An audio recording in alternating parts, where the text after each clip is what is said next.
This is problem 22, which is a homework problem. For problem 22, you want to use both the time dilation equation and the length contraction equation. Let me write these out. So length contraction says that L is equal to, and I just wrote this in the previous video, using the velocity instead of gamma. So we have L is equal to the square root of 1 minus v squared over c squared times L naught, square root of 1 minus v squared over c squared times L naught. And the time dilation equation says that delta t is equal to 1 over the square root of 1 minus v squared over c squared times delta t naught. This is the proper time. This is the proper length. This is, but we could also call it the rest length. It's what you would measure for the length when the object is at rest, or if it's at rest in your reference frame. So this is the rest length.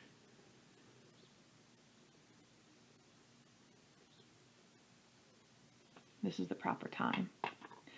So for length contraction, we said that moving objects shrink in the direction of motion.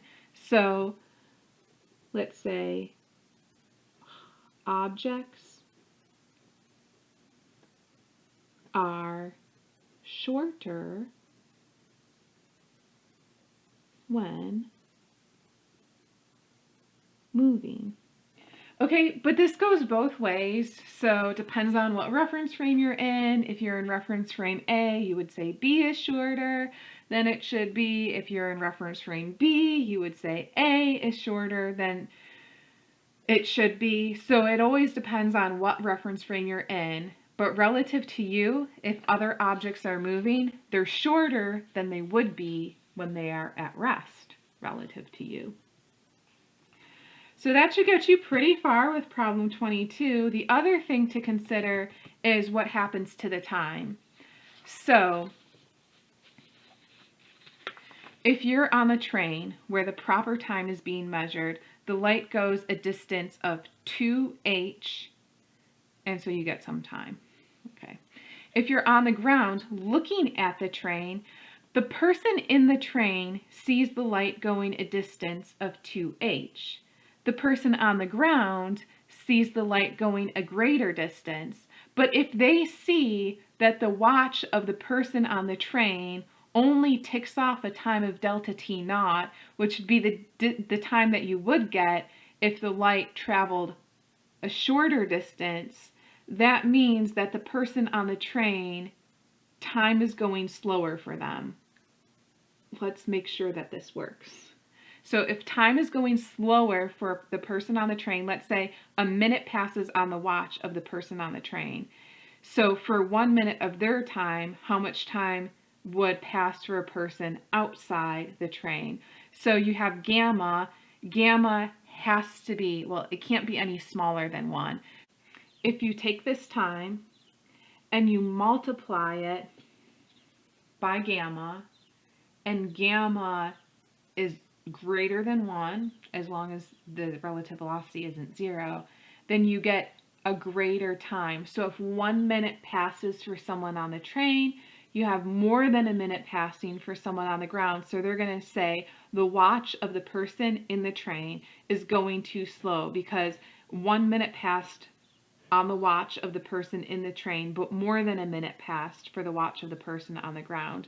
So time goes slower in moving reference frames? Reference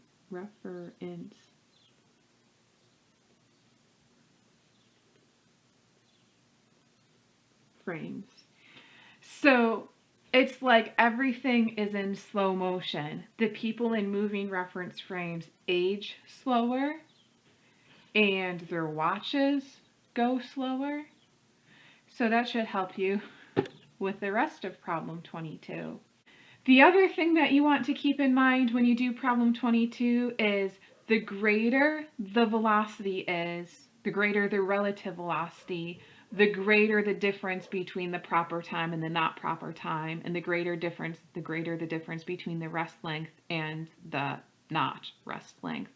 So if you are watching another ship go by and it's shorter than it should be because it's shorter than it would be at rest because it's moving, then if it increases its speed, now it's even shorter. So if there's two different ships going by and they have the same length when at rest, the one that's going faster is going to look shorter.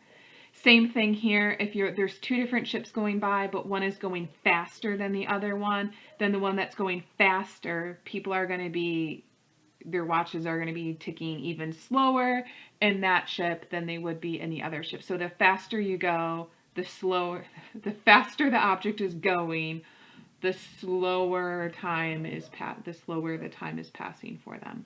So hopefully that helps you with problem 22.